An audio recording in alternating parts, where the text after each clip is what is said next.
Ho, ho, ho, and Merry Drizztmas, everyone. This is, of course, the time when we talk about Santa's elves, and we all know the best of Santa's elves are the dark elves. And I have an expert on all things Forgotten Realms and Dark Elven, and that is, of course, Liam from Liam's Lyceum.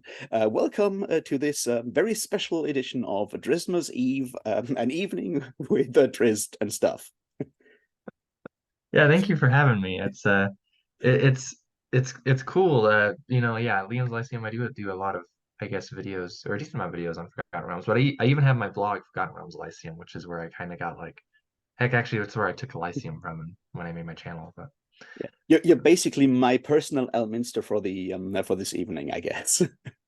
so I will try to be as knowledgeable. I'm probably not as funny as him either. So Well, we'll see. I guess I'll just drink a beer to make up for that.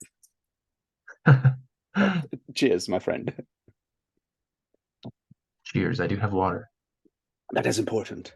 All right, so today I thought we'd have a bit of a chat on the Forgotten Realms and the place that the Drizzt novels by R.A. Salvatore have within the larger Forgotten Realms sphere. So we all know what we're getting into when we actually discover the 13 days of Drizztmas this year. And because, as you already said, you have a blog where you read and talk about every single Forgotten Realms book, and you've done a bunch on YouTube as well. I thought you might be of help here because my memory is spotty. It's been a while since I played in the Forgotten Realms, and yeah. So let's start. How did you get into contact with the Forgotten Realms before we actually go into what they are? I guess the first official contact was actually with video games, which I guess wouldn't be very surprising. Oh, They've been you pretty too have popular. played Baldur's Gate, I guess. Yes, yeah. I spent more time in the spin-off of the Baldur's Gate games, which is the Dark Alliance ones, Ah, because okay. I had consoles were easier to access when I was younger. Ah, Um, okay. but yeah, it was mostly the Baldur's Gate games. And so and I played those way before I ever like played D&D or read any fiction in the Forgotten Realms. And even because I didn't play D&D until 2018. And when I did play, it was in Forgotten Realms. But the first novel I read was in 2017. Hmm. Um, and I also played games like Neverwinter, which is an MMO that came out in like 2013, I believe. So I Yeah. mean, like I kind of just played it through video games essentially. And I was like, Dungeons and Dragons, Forgotten Realms, what the heck is that stuff? And so I kind of discovered it a little later. And um, it was like through my first readings of 2017 and 2018 is where I was like, I like this stuff. Let me read all of this, which may or may not have been a mistake. But you know when you read like an ancient work and they swear an oath, and you're like, oh no, they're gonna regret that. That's basically where I am right now in my story arc. So, um, You're regretting your oath already. yeah, I mean, some of it's good, I argue, but a lot of it, speaking of Drizzt, actually, is not not that fun to read. In fact, you're doing those 13 days. I've only read the first 13 novels of Drizzt because I take such long breaks because I just can't handle so much Drizzt at one time. So, Yeah, that is very understandable. So yeah, I think one important part that we should probably clear up is sort of like what Forgotten Realms is, how Forgotten Realms relates to Dungeons and Dragons, and how the fiction relates to the role-playing game stuff, because I think that might be something that people tend to confuse. And I think a lot of the issues that we have with some of the fiction, for example, are kind of connected to the fact that they are not just, books written in a vacuum or even in a common setting or whatever, but they are also tie-in products to a game, basically. right, yeah, they definitely are products, right? I mean, like they are, and they wouldn't, well, okay, they largely wouldn't exist without the game. There's probably some exceptions you could make, in particularly with Forgotten Realms. Um, but yeah, I mean, because D&D came out in 74, I think, right? Yeah, 75. yeah, Um, and fiction came out with it shortly thereafter in some form. I think Gary Gygax wrote like a novella in The Dragon, right? And it wasn't very good. I read it. But he kind of serialized this novella. He didn't publish it under his own name either. And then Andre Norton came out with a novel, Quag Keep, which is very much not the typical D&D fiction. It's more of a portal fantasy, actually, but it has gimmicks of Dungeons and Dragons. So it's these essentially there's this evil I don't know if you want a history lesson, but essentially there's this evil dungeon master who turns out to be a sorcerer and pulls his players into the world of Greyhawk. And on their wrists when they're playing, when they're like now their characters they were playing is are dice. And so when there's like like important moments in the story happen, the dice on their wrist will roll. And so like It's really uh cool. That's really interesting. I mean, I think the interesting part is that Andre Norton had already been like a very, well, wouldn't call it successful, but like an established author before she wrote that novel, right?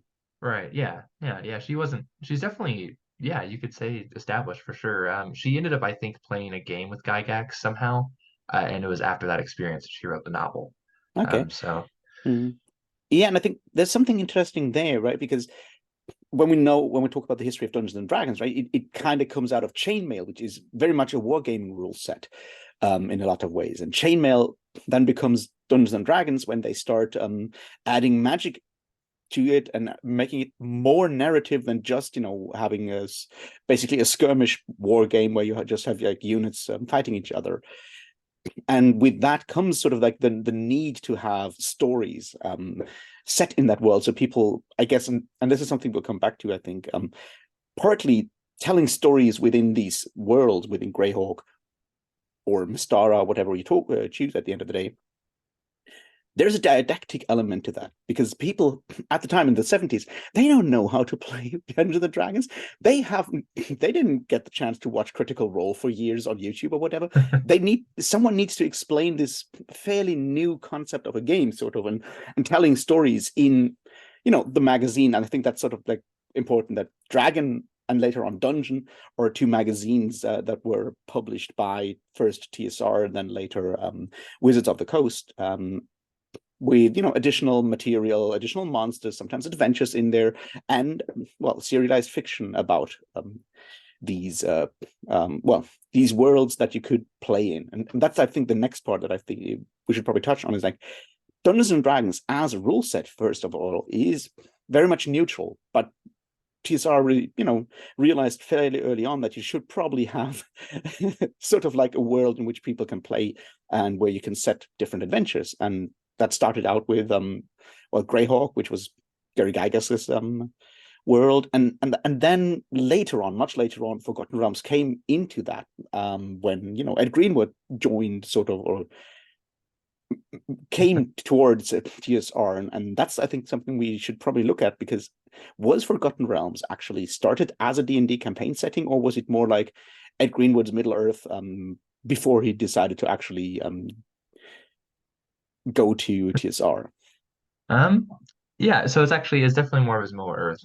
Greenwood, he has been cited, I believe, to. I wrote an article on this. It's just been a minute. But I believe he created it sometime in the 60s, when he was rather young. Like he would have been single digits young. Um, and that's when he created his characters like Mert the Moneylender, and Elminster and the Seven Sisters and stuff like that. And he didn't just create it for his own, like, I don't know, stick fighting in the yard or anything like that. Like, he wrote short stories. He Hmm. had short stories published. He had a gazetteer published of the Forgotten Realms. Um, I believe probably more so in the 70s or so. And so it was really only when I believe if you were to ask him, it was in the late 70s. So original Dungeons and Dragons doesn't have a lot to it, but more so when Advanced Dungeons and Dragons was coming out, that's when it sounded like he started using this place that he had put his stories before to play Dungeons and Dragons. And he started writing for Dragon in '79. I Hmm. believe it's in like '80 or '81 that he first makes reference to Forgotten Realms stuff in Dragon, Hmm. like Elminster, and I believe that he at least wrote one article I know on like Forgotten Realms, like the pantheon, essentially of Faerun. Yeah. Um, and so it was kind of being established in Dragon as like stuff. Oh, you could use this, you know what I mean? Because that's what Mm. Dragon Magazine was largely for, you know. Huh. And so when they decided we're gonna get rid of Gary Gygax, we're like, hey, Ed over here has been writing this stuff in Dragon for a while. He's pretty crazy, so he has this largely expansive world. He is in a lot of places thought out very thoroughly. Um, let's see if we can buy it from him. Basically, to use Forgotten Realms to replace Greyhawk since they didn't want to have to deal with Gary Gygax anymore. And so Yeah. uh, it was funny actually. He tells a story is that I think it was Jeff Grubb went to Ed and he's like, "Can we buy the Forgotten Realms from you?" And Ed is like, "I thought you already owned it." And, and Jeff was like, "Okay, well, I'm gonna act like I didn't hear that. Um, we can pay you this much, essentially, type of thing, and like this is the agreement or whatever." Yeah. And I think even Ed's friends that he played his home campaign, and he still does play his home campaign, actually. I believe they got a little bit of money from it too because their characters were taken and put into the Forgotten Realms, so put into this product, essentially. Um, and so Mm. yeah, you had that box set I think come out in '87. I think they bought it in '86. Mm. The gray box came out. The campaign setting came out in Yeah. '87, and it was that same year that the first novel in the Forgotten Realms came out, and that was Dark Walker on Moonshade. So, Yeah, and I think it's this is the best point to mention that you actually did an interview with Ed Greenwood last year. I think it was last year, or maybe even the yeah, year yeah, it before was. It was last year. last year. And I'll link it down below so people can watch it because Ed Greenwood is still around and by all accounts a very nice guy. Yeah, he's great, and Yeah. he's got a very wild imagination. Yeah, but I think it's important to understand that the role-playing game industry back in the 80s was wild and very incompetent when it comes to the industry part of things. And yeah, that anecdote I think kind of shows that. It's like, well, I thought you already owned that. Yeah. And but I think it's important to understand that the Forgotten Realms existed before Dungeons and Dragons existed, and then sort of those two things kind of grew together slowly, in a way, Mhm. right? Yeah, right. The realms did get modified. In fact, I was reading, this will probably come up later, but there's an afterword in one of Ed Greenwood's novels, Dark Warrior Rising, which is the first book in what he calls the Niflheim or Niflheim, I guess, depending on how you want to say it. Um, Books which are his kind of like original take on dark elves that didn't Yeah. end up happening in the Forgotten Realms. And so it's not set in the Forgotten Realms. But he basically says at the back that, like for example, the Underdark is not his creation, obviously, right? Underdark Yeah. is from Dungeons and Dragons, and so he replaced his what he called the realms below with the Mhm. Underdark when he decided to pull Forgotten Realms completely into Dungeons and Dragons. So Yeah, and I think that's an important point that will come up again and again is like how there is a bit of a tension between having a world that is built for telling stories and having a world and having to make that world fit a specific rule set because Dungeons and Dragons and Advanced Dungeons and Dragons, while being for telling stories, is still very much a game that is about combat. That's a lot about, clearing dungeons, in managing resources, getting in there, getting out there. So, for example, there's an awful lot of monsters that don't make any sense in any sort of like fictional universe at all, but they have to be in there because they're interesting challenges in on the battlefields, and so you need to come up with reasons why there are cave fishers and all kinds of crazy shit flying around. Um, and I think that's something we'll see that you can see in a lot of the stories, especially when you get to the ones that were explicitly sort of commissioned by TSR to be tie-in products, like for example the ones by R.A. Salvatore, in a way where suddenly stuff that doesn't make any sense unless you understand it's to showcase that there's lots of cool monsters to fight in this world. yeah, right. Dungeons and Dragons definitely very quickly becomes a hodgepodge of a bunch of wacky stuff pulled from a bunch of different sources, because it's cool to fight different things like that. So Yeah, yeah. I think that's kind of the thing that you have, like Forgotten Realms, which is the creation of one nerd with his wild imagination, and then you have a game that is made up by a bunch of other nerds that find it really cool to fight monsters from all the books they've ever read, which is why you have an early Dungeons and Dragons monster. That's the deities and demigods, where you suddenly have the characters and the lords of chaos and order from the yeah, Elric games show up, and some Cthulhu monsters and all kinds of crazy stuff. because Gary Gygax and Dave Arneson and all these people are like, wow, wouldn't it be cool if we could actually fight Ariok? It's like, well, so we put it in, and then we kind of then we're shocked when suddenly someone says like, well, maybe Michael Moorcock owed the copyright to that. Blood and Souls. Okay. But yeah, it's like some weird like active fan fiction almost. Though a quick note actually on that, Michael Moorcock, they gave them permission actually Yeah. to use that stuff, but he also gave permission to Chaosium, I think, and the Yes. Chaosium guys sued TSR because I guess he didn't care, or just was like, I don't know, whatever it was. They both had permission, but Yeah, I think it's a weird kind of thing. And I mean, Chaosium then came out with the Stormbringer and Elric role playing game, and obviously the Call of Cthulhu role playing game, which was designed by a certain what's his name, Shane. Can't remember. I want to say Hensley, but it's not Hensley. The man who also worked on yeah, on Doom and Quake later on. it's a wild Um, world. Yeah, but so they had like dedicated products and dedicated games to Hmm. Michael Moorcock's world and the Lovecraft universe. So they started to then sue TSR. But yeah, there's an element of fan fiction in there that I think is interesting because it's not necessarily fan fiction, but it's close to that. And a lot of adventures and a lot of stories that are made up after adventures are suspiciously close to already well-known fantasy books that we've maybe read, and maybe some of the people have read that played those games back then. I wonder A how big many maybe right rings there. have been dropped into volcanoes in this world. Right. Yeah. Yeah. So yeah, but that's the thing. So in 1986, 87, the box set comes out. Now, I don't have the original one, but I do have a German version from the early 90s that I bought, and it's a wonderful Mhm. box set. It comes in, sturdy carton, and then it has stuff inside, including dice and maps and all kinds of shit. Yeah, I it bought does. this at That's the same artwork as the original one. So I mean, yeah.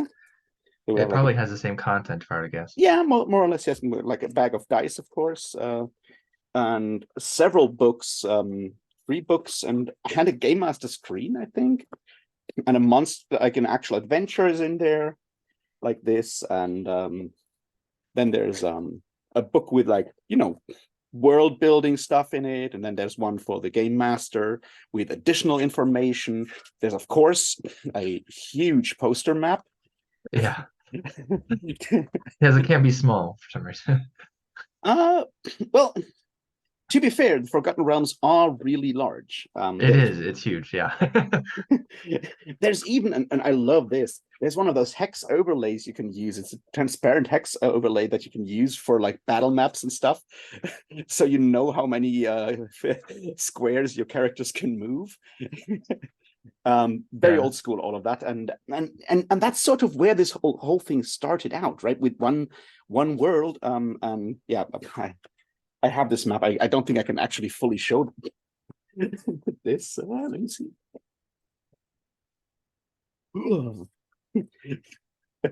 Having a well, Yeah, and that's just a chunk. Yeah, that's only like the Sword Coast, I that's think, and mostly the just the Sword Coast yeah, because other yeah, bits were later on, developed and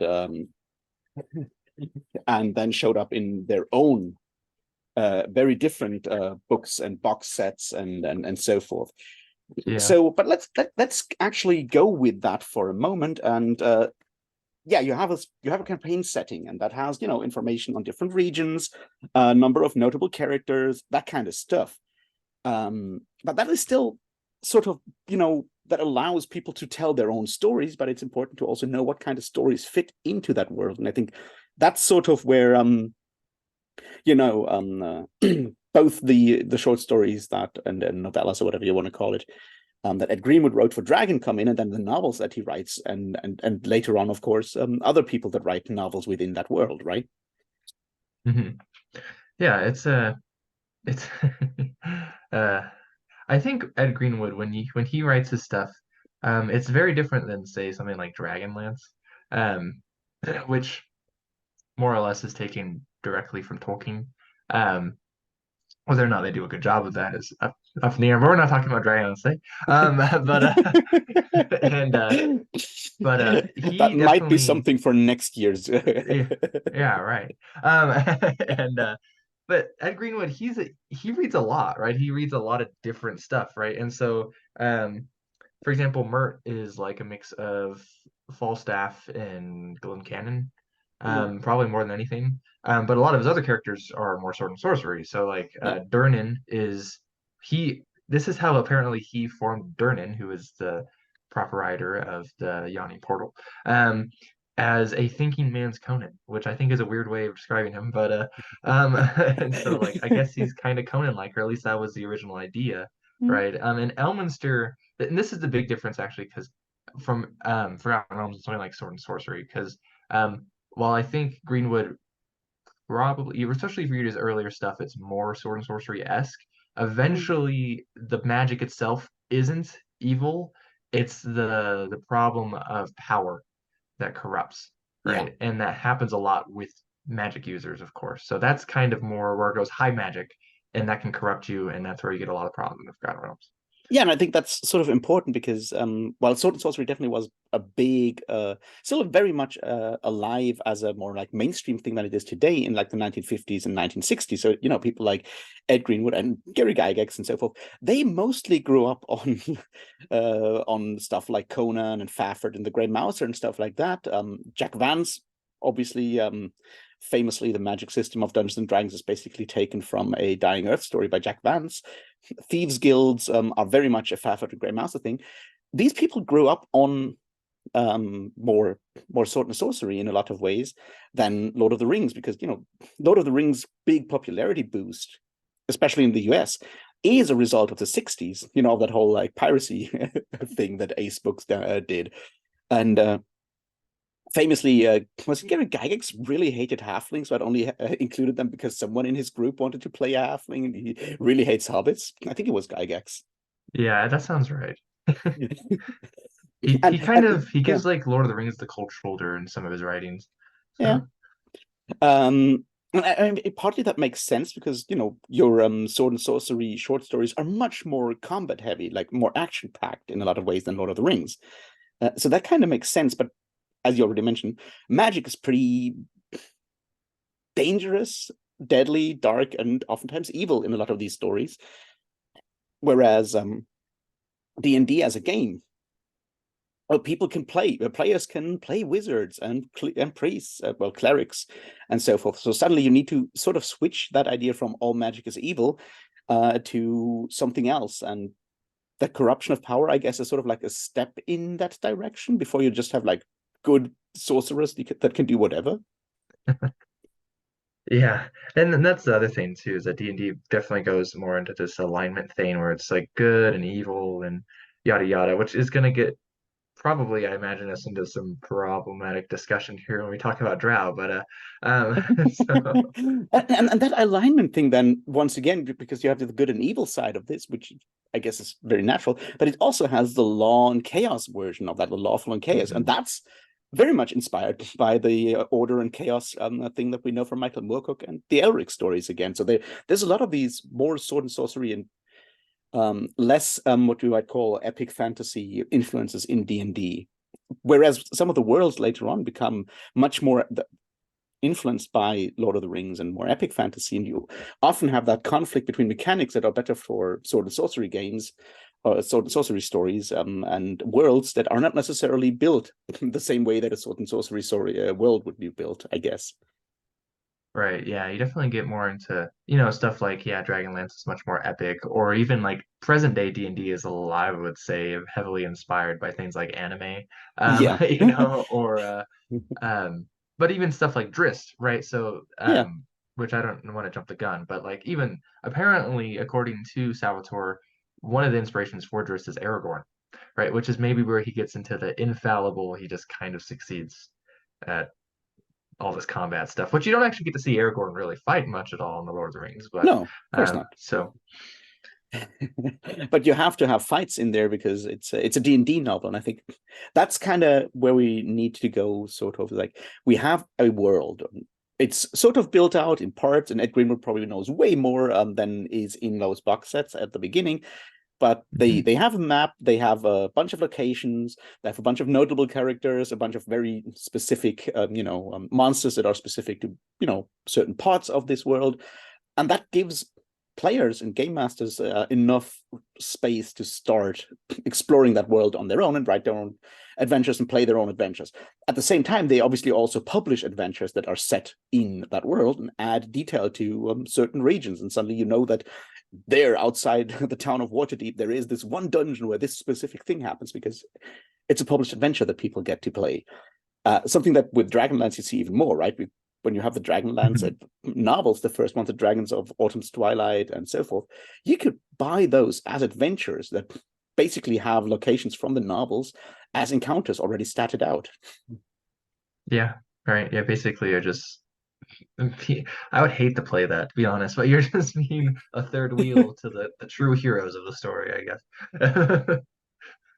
Yeah, but they were published at the same time. I guess the idea Uh-huh. was more like that if only one person, if only the game master has read the novel, they can basically recreate the adventure with their knowledge of the novel and also having all the stats and so forth and lead their players through that. And then hopefully their players will maybe come up with their own characters that are different from whatever that half elf guy is and that annoying Kenda and so forth.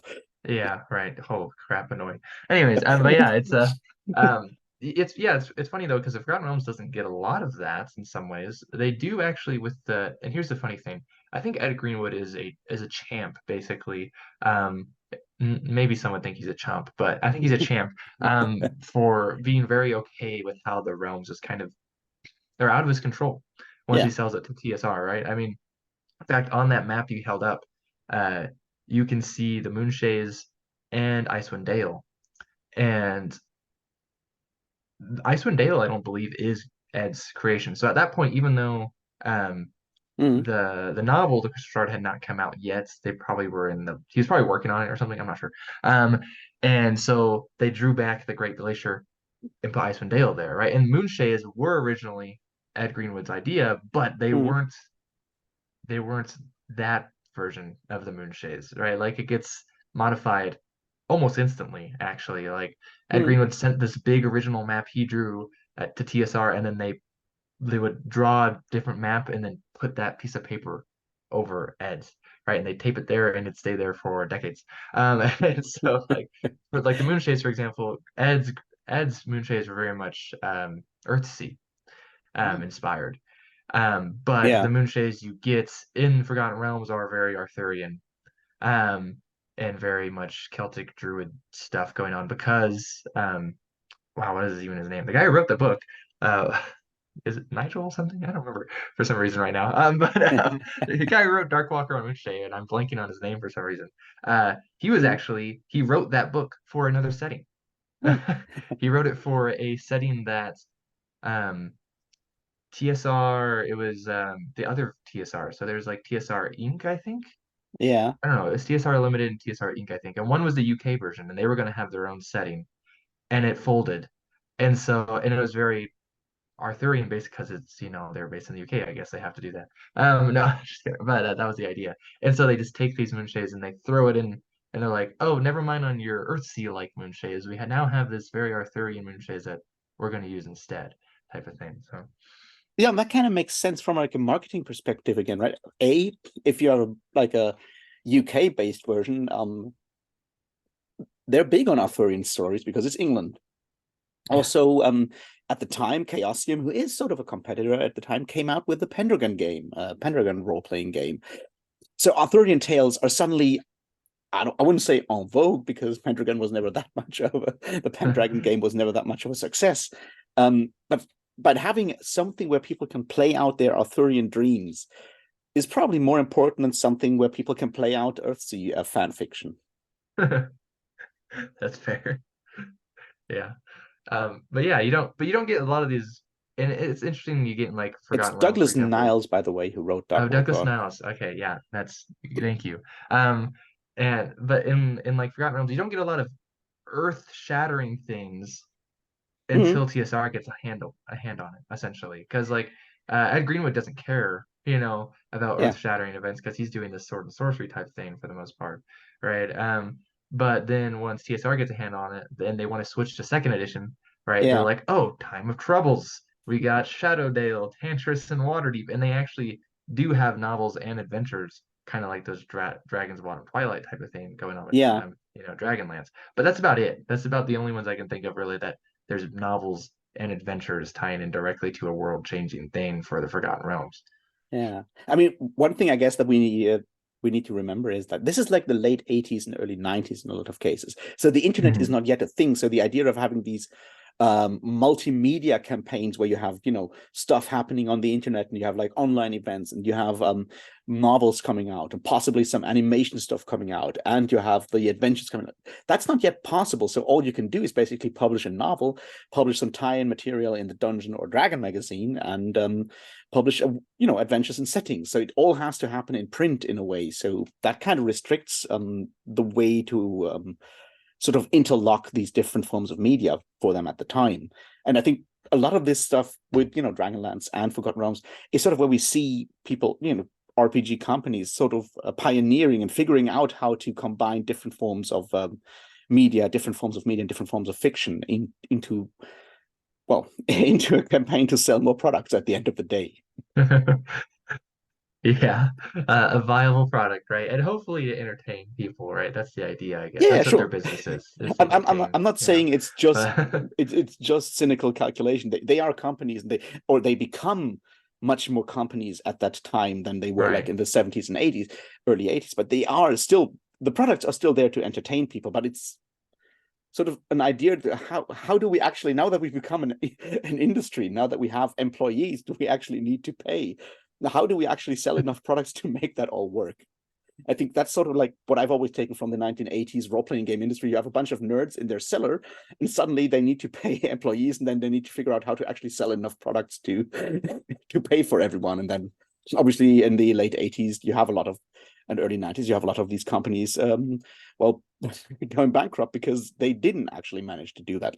Iron Crown Enterprise being Mhm. probably the biggest sort of company that did kind of fail spectacularly after they, had to pay way too much for the Middle Earth Yeah, license at the time. right.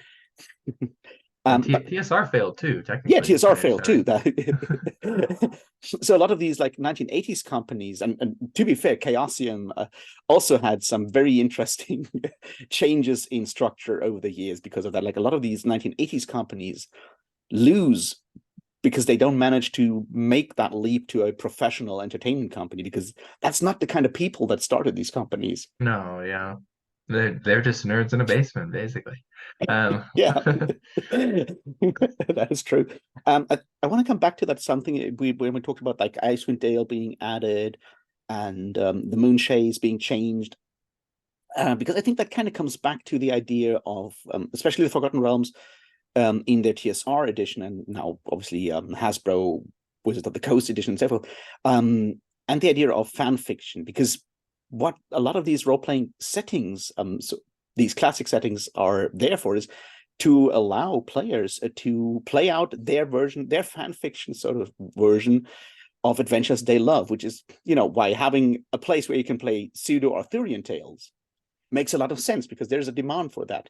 And while having, Icewind Dale with its sort of frontier kind of thing, I think it's for me it feels like having a part where people can play Jack London fan fiction. yeah, It's up there. It's icy cold. It's sort of Alaska. They're not actually digging for gold because you have dwarves and they have that kind of industry locked down. But instead, they're fishing for these incredibly valuable knucklehead trout, and there's this sort of like outlaw pioneer sort of spirit in there. Mhm. And then obviously you have the barbarians. We're not going to the political implications of that yet.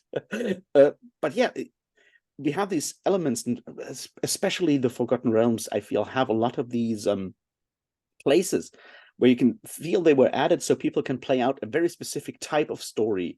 Whether you would call that fan fiction or not, I guess is a different question. I mean, you have Up there in the south, you have like Kalimshan, where you can play your Sindbad fan fiction if you want, and you have the Moon Chase for your Arthurian fan fiction, and I think it's important to understand that that's why a lot of these settings, a lot of these worlds over time feel a bit like a patchwork of smaller settings, because that's basically what they are from the perspective of the gaming company, not necessarily from the perspective of someone like Ed Greenwood, who probably has a very consistent image of how the Forgotten Realms work.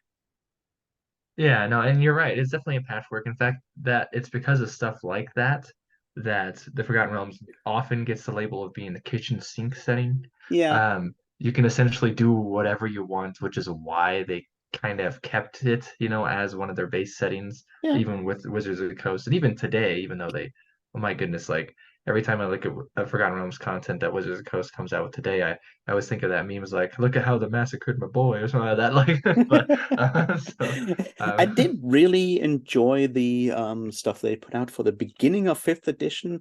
Was it the Lost Mine of Vanderveld or whatever that one was called? That Van was Elder, really yeah, that was yeah, Vanderveld. That was well done. That felt very that felt as classic Forgotten Realms as I've seen happening in a long time.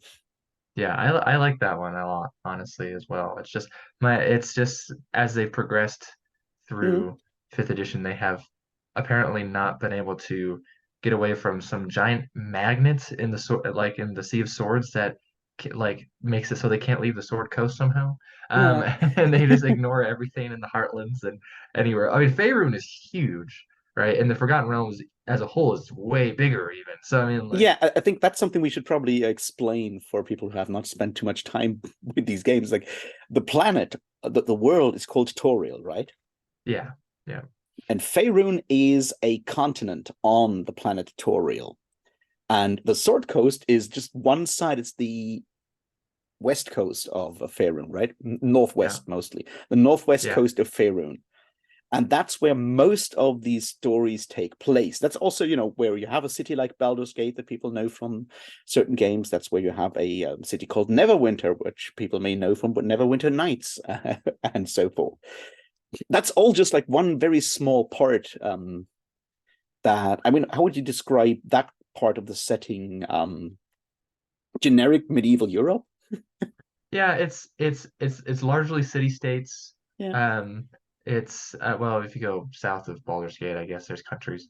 But yeah, and it's just kind of where Greenwood is like, hey, this would be fun adventure. And there's actually a lot of frontier that's really close, right? So you can have that's the sword and sorcery thing coming back in. It's like you have this big city that's Linkmar. Oh wait, sorry, it's Waterdeep. And then over here though are the Moors, which is essentially the Wild West. So it's like, or the that type of stuff. It's like the salt marsh, but not, right? So I mean, um, Yeah. Yeah, but I mean that's also like important because you being an adventurer in a thoroughly civilized world is a bit of a problem in a lot right. of ways. I've heard game designers, Kenneth Hyde, for example, say that D&D, Dungeons and Dragons, as a game model is basically gamifying the Western or the myth of the Western, of having these sort of misfits go to the frontier, murder all the natives so people can move in, and civilizing sort of the wild, which has all kinds of problematic colonialist and imperialist undertones in it. But that's sort of the idea, and you see that in older adventures like Keep on the Borderlands, which is very explicitly that. And yeah, if you have a game that is about going out and slaying monsters, um, it's difficult if you have like a fully civilized world, and you need to come up with places where people can do that. Right, yeah, and that's definitely true, right? I mean, and that's probably even reasons for today, right? I mean, they still D&D is essentially still that, right? I mean, like it hasn't Yeah, changed much. Like it might your power level might be a lot higher. It might be harder to die, right? But I mean, like it's still essentially that, right? And maybe that's one of the reasons they've kind of not focused on countries like Cormier, right? Why? Because Cormier is well, policed, and you can't even carry a weapon that's not locked without a warrant essentially in yeah, the country of Cormier, right? They have purple dragons and they have war wizards everywhere. So what adventure is going to be there? Maybe your murder mystery, but that's about it, Yeah, but and I right? think that's for murder mystery. You don't need the Dungeons and Dragons rules that have like way too many Right. ways of killing people, but not that much in the way of solving mysteries. For that, you would probably have to play a game like a system like Gumshoe that is built to solve mysteries, and you could totally use those rules and play in Cormyr in the Forgotten Realms because while Forgotten Realms is tied to Dungeons and Dragons legally, there's nothing stopping you to use the world and play it in with your own rules. And I'd be surprised if someone like Ed Greenwood actually shifted, changed rule systems every time D&D was updated in his home campaign. I suppose he probably still plays some very house ruled version of an older D&D system, if at all. Yeah, that would be my guess too. That's actually a good question. I'm curious. Like, I mean, if you've played with the same people for like 30, 40 years at this point, you don't change systems all the time. I mean, why Right. would you? Yeah. It's Uh, that's I can't imagine playing a game for that long, but yeah, me neither. But it's impressive. So so we have basically the Sword Coast. Above that, we have Icewind Dale, which was added later. We'll talk about Icewind Dale in a moment. Below it, under Baldur's Gate, you go down further to Kalimshan and Kalimport, which is part of Kalimshan. And when you go into the country, like when you move east, that's where all kinds of other stuff happens, and where you have settings that are markedly different from this very sort of Western European medieval, pseudo medieval, maybe early Renaissance kind of setting. yeah. Yeah, it depends on where you are. That's the thing that another reason they probably stick with Sword Coast is that it already has a ton of stuff. That's basically a setting in and of itself. I Yeah, mean, the Forgotten Realms is huge. I mean, like you got Lurin and Haurua and Sembia and the Dale Lands and the Moon Sea and you got the Vast and you got Impeltour and you got the Mara and you got like you have like so much stuff. Like I could keep on going probably for yeah, several minutes, right? I mean, like so that's a lot, right? And it's kind of got to a point even with the novels, right? There's like 300 novels, right? I mean, like yeah. that's a And lot of stuff. yeah, and I think one thing that we probably should look at is how the setting has changed over time, in several ways. Because I think, you know, D&D in the 80s, Dungeons and Dragons in the 80s has some questionable ideas about, once again, alignment and what was then called races, and cultural way. We have changed when we talk about cultures since the mid 1980s, and that has to be reflected, or sometimes is not very much reflected in the way that the world changes over time, in the way countries are portrayed or not portrayed, because obviously you also have like a very limited space, right? Yes, Mhm. there's like 150 pages in that book, but it's only 150 pages to describe multiple cultures. So you use a lot of shorthand Right. and stereotypes and cliches. And I think the sensibility or the sensitivity hasn't been there, where people are like, well, I can describe it this way and everyone will know. And it's like, yeah, but most of these are very, very harmful stereotypes or hurtful stereotypes, which at the point when you start to actually market your product to more than just people living in, I don't know, the Midwest of the US, you, you might actually annoy some people. That's funny. I'm from the Midwest. Anyways, so Yeah, but I mean that's sort of where a lot of this stuff starts, right? yeah, right. It's very much a Wisconsin almost based thing, Yeah, and like or around there, of course. Um, and you're right, right? I mean, like, um, even when I mean, like, it was funny. I was thinking about this actually earlier. Even with something as, I guess you could describe as problematic as dark elves. yeah. At least we don't call them black elves, right? Which is really what they were called in like Norse mythology normally. Um, Yeah, the Svartalfa, yeah. yeah. Which Guy Gabriel Kay has no problem calling his Svartalfa Svartalfa in the Fjonavar tapestry. Yeah, I mean, and that's the interesting thing though, is that like actually I think that the concept of black this is like an aside philologically, right? But Yeah. black elves is really interesting because the idea of an elf itself comes from a word that means shining Mm. or white, and so it's just like what happens if you have like one that's not shining if it's black. I don't, like Maybe like uh, Obsidian. Yeah, I guess that'd be interesting. Obsidian elves, yeah, that'd be cool. So, but Yeah. yeah, sorry. Yeah, and I think that's something that we see with this world and the way the game works, where you have game rules that require sort of like a fairly rigid characterization for some people, some creatures, some species as evil, categorically evil. So it's fine for you to murder them. Um, and when you take that rigid structure and put it over a setting that is, or like a world that is usually, well, ideally, it's as nuanced as our world, and no one is categorically evil. But I guess it kind of makes sense for for a game where the goal is to go out and murder things. It helps players to sort of feel that they're not just, you know, committing war crimes, but are actually doing something that can be justified.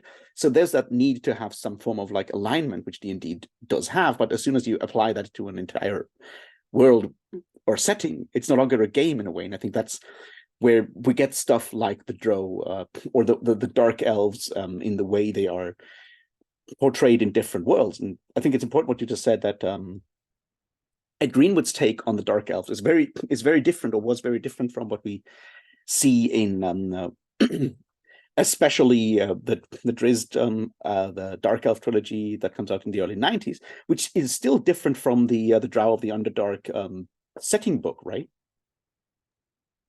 Yeah, you gotta. It's a well, you get into the problems right when you get into those sweeping statements. It's like, yeah, sure, you can have most of the drow be evil.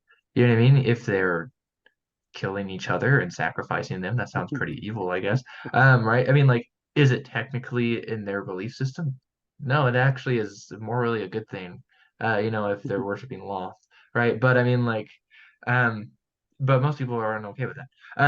And so, but sorry, but yeah, you get this. I think a lot of it actually, yeah, is the early '90s. You have the Dark Elf trilogy, which of course is Salvatore's look at making Drizzt the main character because he's Mhm. not technically in the Crystal Shard. Um, I feel when I read the Crystal Shard, I was like, that none of them seem like the main character, but I guess Wolfgar technically is. But it's also been a minute since I read the Crystal Shard. Mhm. Um, but then yeah, you had the Drow source material come out in the early '90s, and even in that, which it came out probably around the time that Salvatore was writing the Dark Elf trilogy, Greenwood wrote that. Okay, so like he probably didn't get much to say on Drow in the box set, that came out in Yeah. '87. You probably could have asked him, but I believe Salvatore's art is on pretty tight deadlines. I don't know how their conversations worked. Um, According to Wikipedia, he wrote it's Wikipedia. He wrote the Crystal Shard in 2 months. yeah, see, that's very quick. You can tell it was written in 2 months. Yeah, So yeah. One thing I find interesting is that the Crystal Shard, the way you get it now, does have these first person narration by Drizzt yeah, at the part of at the opening of each part. And that does sometimes reference stuff that happens in later books, like in or books that were published later. yeah. So in that regard, Drizzt comes off as the main character, but as you said, the Crystal Shard and the Halfling's Gem and Streams of Silver, those first three books are not Drizzt books. They have a party of heroes, which makes sense because these are books that are sold to people, so they then go and play Dungeons and Dragons. And you don't play Dungeons and Dragons as just one character; you play as a group. So it makes sense to have these archetypes hang out together. Right, yeah. And in some ways, those are one of the more enjoyable ones, I Mm, think. I really am not a big fan of the Crystal Shard, and I think that's mostly from a technical standpoint. It's a debut novel, and you can tell like that yeah, needed to be edited a lot more. But in my opinion, but yeah. and I think that was one of the first novels I had to like reread passages because they just didn't make sense. On Mm. a first read.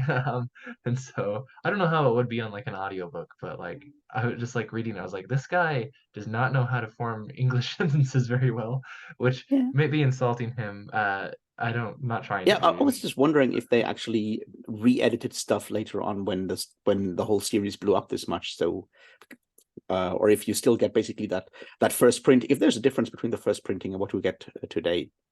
Yeah, that's a good question. I definitely. Yeah, and it's funny because you get things like, I don't. I wonder if they probably didn't change much because he's in his early books he calls Tempest the god Tempest Tempos, right? True. And then they knock it off as a dialectal thing for the ragged barbarians, right? And I was like, I'm pretty sure that's just Salvatore making a mistake and no one catching it. Like, so, Yeah, like, yeah. I think it's important. Like as we said, those books were written under an insanely tight deadline. But that's not just because TSR was mean to Salvatore. That's because TSR was an absolutely chaotically run company at the time. right, They realized that they needed to have a book out in 2 weeks or 2 months, and they're like, okay, I guess we'll force someone to do this right now. It's there's a lot of stuff that would probably not work, ideally not work today in a company of that size. But back then, a lot of things were very chaotic on all levels, right, yeah, and which explains why they didn't catch mistakes. right, yeah, and just as a timeline, just so people understand more, the Crystal Shard came out in like March, I think, of 1988. Yeah. It is the second Forgotten Realms novel. Um, Dark Walker on Moonshade came out the year before in like May, which is actually a couple months before the Gray Box. But remember, Mm. Dark Walker on Moonshade was already written, and so they probably just changed the name from Dark Walker on some other island to Moonshade. and so, um, Yeah. and um, so the Crystal Shards were one of the very first. They came out with several more that year, but I believe those were all written very quickly, if I remember correctly, because like Spellfire would come out, Mm. and Azure Bonds, I believe, as well. Um, Azure Bonds probably being the best of the batch. Yeah. And so, but But I think Salvatore these is are the first definitely, ones that are explicitly commissioned to be set in the Forgotten Realms, yeah, right? right. Yeah. He actually, I believe Salvatore, he read Dark Walker on Moonshay, and then he wrote whoever was because at the time you could just send in like a manuscript basically to Yeah. TSR, and they're like, yeah, we might publish it type of thing, and which no company does these days. And they were like, he was like, I can write a sequel to Dark Walker on Moonshay. And who was it? Some lady, Yeah. let's see, Mary Kirchhoff. She said, no, pick a different area, basically. And that's when he's like, okay, well, there's this big glacier up here. We can roll this back and I can make a little Icewind Dale thing up here. So, Yeah. and so that's what kind of happens. But I think when he does this drow thing, which apparently is not based off any character, he just kind of like apparently one of his side characters wasn't good enough for Mary Kirchhoff, and so he's like, okay, well, I got a dark elf then, or something like that. And so that's how Drizzt came into being, was very much a like But did second he or third invent option. Drizzt at that point, or was that a character that he had from like his own gaming past? Because there's obviously always that idea that a lot of the stuff that Salvatore writes is based on his own gaming past, and he thanks his game master and his other Uh-huh. players in acknowledgments at the beginning of books and stuff like that. And the question is like, how much of that is actually true, and how much of that is a fiction that that TSR needs to have? So it's like, it's one of us, it's a gamer who wrote these books. Do you know about that? Right. Because Um, I don't know how, like, I do know that Driss is not based off of a character like that yeah. was played at the table.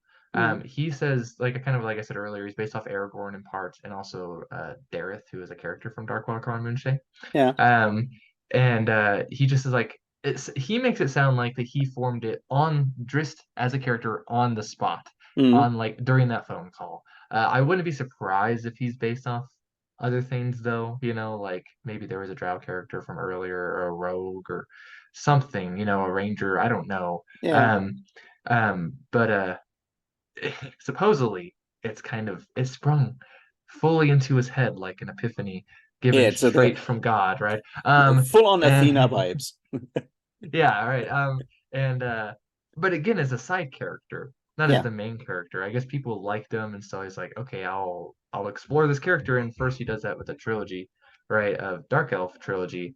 Um, but I think his main, we discussed this a couple weeks ago, I think on Discord actually, where his main source probably for Drow was probably the Gary Gygax Drow stuff, Yeah. like what's that one adventure, Descent into the Depths of the Earth or something like that. Yeah, Um, there's that whole like that sequence that starts with the Against the Giants adventures, and then you go down. It's like, I think it's called Descent to the Depth of the Earth, and then there's um the web pits The of the demon of Queen the of the Spider Demon Queen. Web Pits, I think. Yeah. Queen of the Demon Web Pits, exactly. That's the one where you meet Drow and they're evil. Yeah, and those are Lolth worshipping spider drow, right? Which is Yeah, very much, in fact, Queen of if the you read, if Demon Web Pits. That's the one that's the that GDQ collection of adventures, because they always had like the dots, and it was like the steading of the hill giants to something of the ice giants to something of the fire giants adventures, and then you go down, right, and it yeah, ends with that.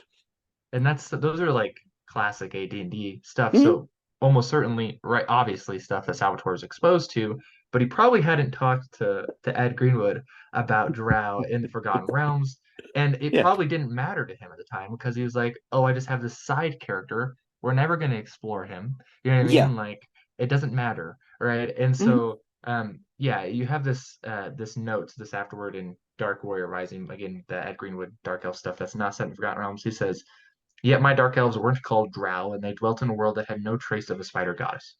mm. Um, and so that is that's Salvatore bringing in the Gary Gygax stuff into the Forgotten Realms, right?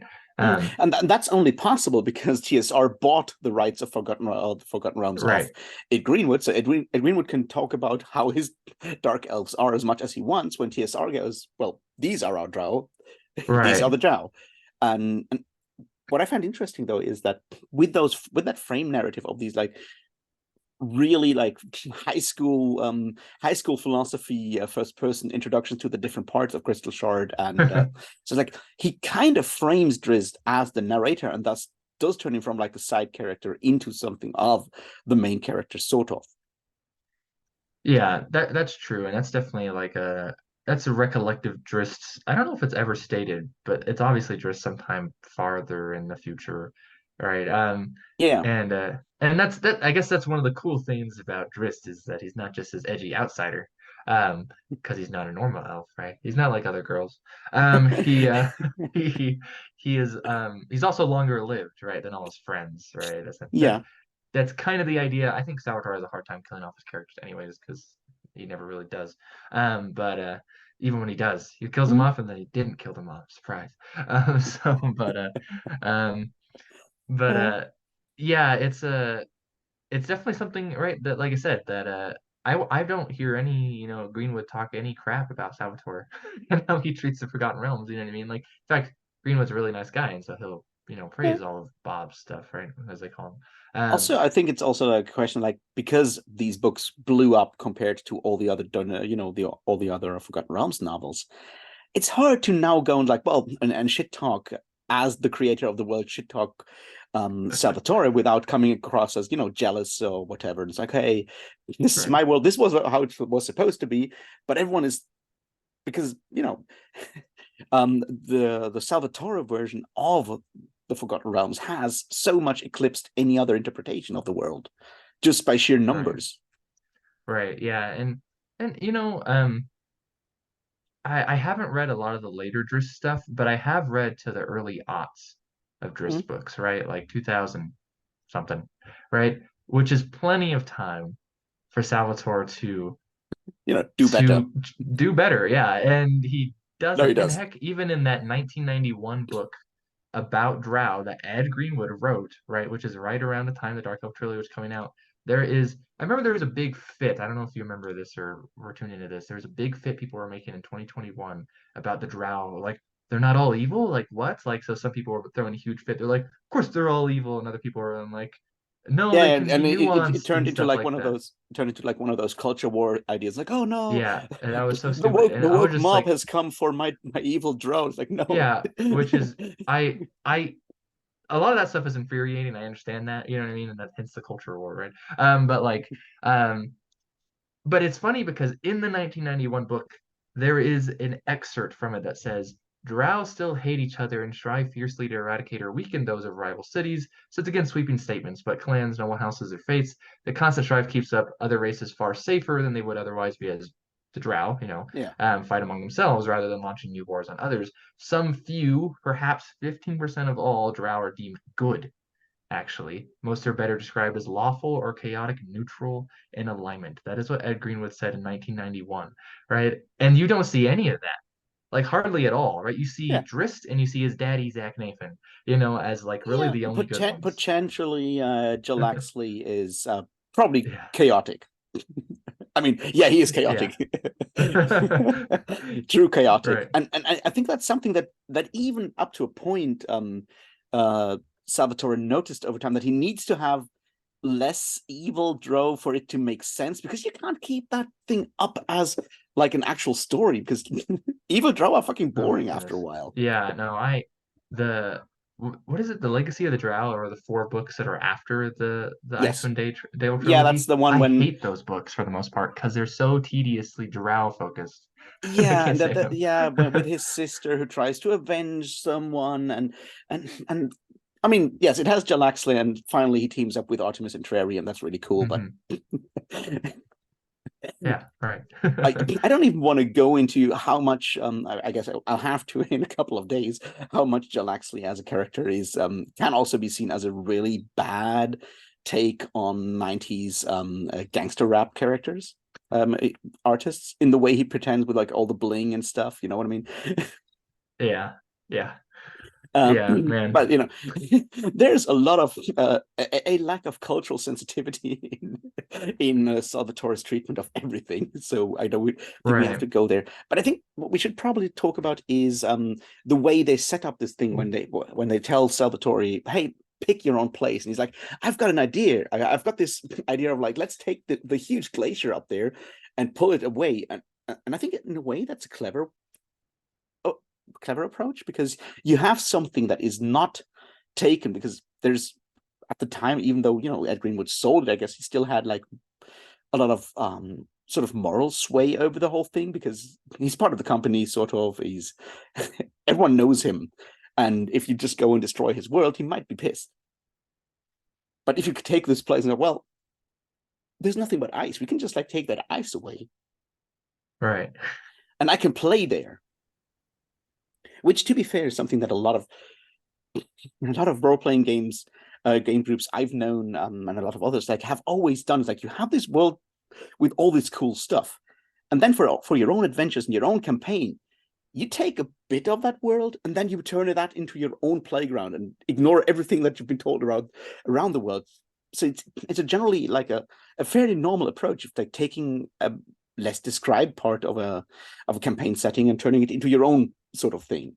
So Salvatore doing that, or TSR telling Salvatore to do that, I think is a very, the normal approach to doing these kind of things. And it also allows them to then, go and sell Icewind Dale campaign material like this wonderful box that I have here, which I guess came out right around the time those novels came out, because only the first novel is actually set in Icewind Dale, and then they move Right. on to all kinds of other places.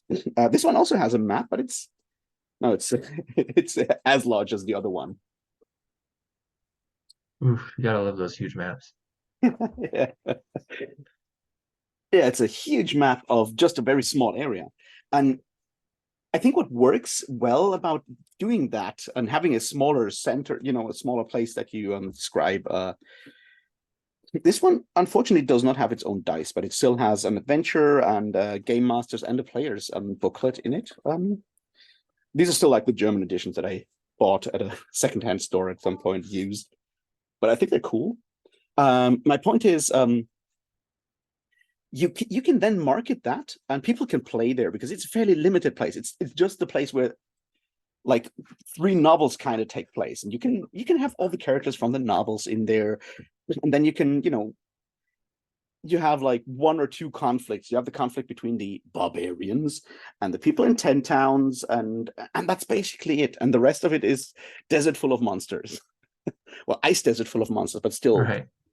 And having that limited setting makes it much easier to market it as a place. And you can tell that with the first novel, with Crystal Shard, is exclusively set there. Even the supposed like the wizards that kind of kick the whole thing off, they're coming from Luskan, which is very close there.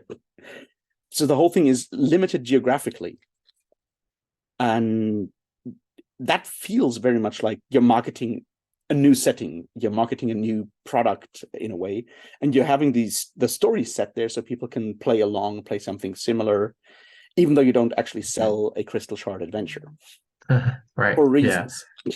But they There's did no later, funnily no enough, but yeah, no first level party could play could fight these fights. Let's be honest. heck no. Yeah. But yeah, you're right. It is pretty simple. Like it's a decently large, I guess, but not very, right? All things considered. Yeah, But it's yeah, pretty simple, right? It's pretty closed off from the rest of the world. yeah. And it's easy to get to know.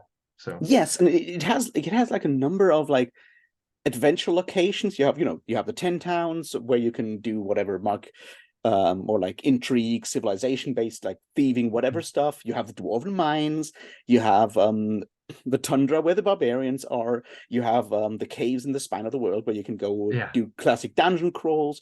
You have that cave for the ice dragon up there somewhere in the north.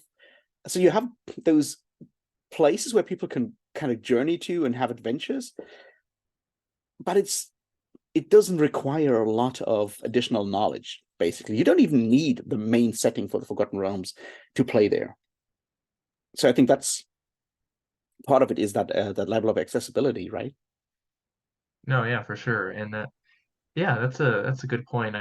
And uh and like you said as well though, even with like something like the popularity of the books, you can go and meet, I guess, if you want to put it that way, your favorite adventurers. Yeah. Although I think that's the other part. The interesting thing is that, as you said, there was like 3 or 4 Forgotten Realms novels all coming out in the same year, Mhm. and it almost feels like TSR kind of sort of like throwing a bunch of things at the wall and seeing what sticks. I mean, where's Right. Spellfire set in the Forgotten Realms? Spellfire is mostly over in the Dale Lands and Myth Draenor like area. Yeah, and Azure Bond. Azure Bonds is like Cormyr and it goes up into a little bit of the Moon Sea, and I think it ends in like Westgate. So it's kind of near there, but it doesn't actually overlap, I think, with any of the stuff in Spellfire. Mhm. So, Yeah. So I think it's sort of like up to a point, sort of TSR kind of testing out which setting to further explore, right? And go like, well, this one sold, and for some reason, the Salvatore novels outsold everything by like a margin that is insane yeah, and became popular.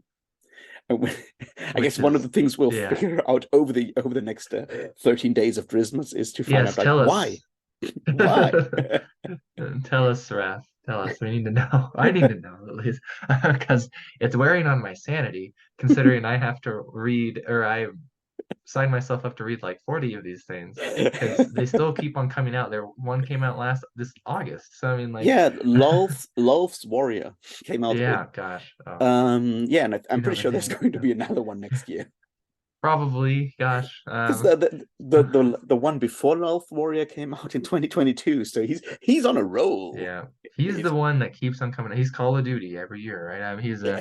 a and so it keeps on coming. He's like the only one. And I hate okay, look. I remember talking to someone like Howard Andrew Jones, who's a great guy, and I remember I Mhm. was like, he's like the only one. And I was like complaining that because Howard had written RPG stuff for like Pathfinder, and he's like, Yeah. well, at least they kept the best.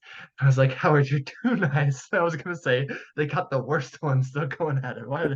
So is he literally the worst? Probably not. It's probably something I haven't read. That it probably takes the cake, right? But like, um, but I read a lot, and so Yeah. it's just like every time I have to go to R.A. Salvatore. I'm just like, gosh, dang it. Like, why am I doing this to myself? Like, Yeah. um, so Yeah, but yeah, that's I think sort of like the interesting part is like that the Dark Elf stories by R.A. Salvatore. They have sort of they live a life outside of the Forgotten Realms almost, because people read these books that have never played Dungeons and Dragons, that have maybe never even played Baldur's Gate or never Winter Nights or anything of these games. Well, mhm, probably now they've played Baldur's Gate 3. right. But they might be people that actually have read Drizzt books and then go like, wow, this is the same world. I didn't even know. And I think that's the impressive thing, that it starts out as a marketing tool to sell role-playing game supplements to people. Uh-huh. Um, And at this point, it's very own brand, and people don't go like, "Wow, look, there's novels set in my favorite gaming setting." Now they're going like, "Wow, there's a gaming setting for my favorite novels." And they kind of switched that in a way, and I find that very Yeah. interesting. Yeah, it's funny because like it worked on me. I mean, Hmm. like to be completely honest, like I read the novels first, but I was like, I like this. Like I had played Neverwinter. I hadn't played Neverwinter Nights at that point, but this MMO Neverwinter. And so the first Forgotten Realms novel I read is Brimstone Angels. Well, guess what? It has the Neverwinter logo on it. And so I read that because I was like, I like Neverwinter. Let me know more about this cool city, right?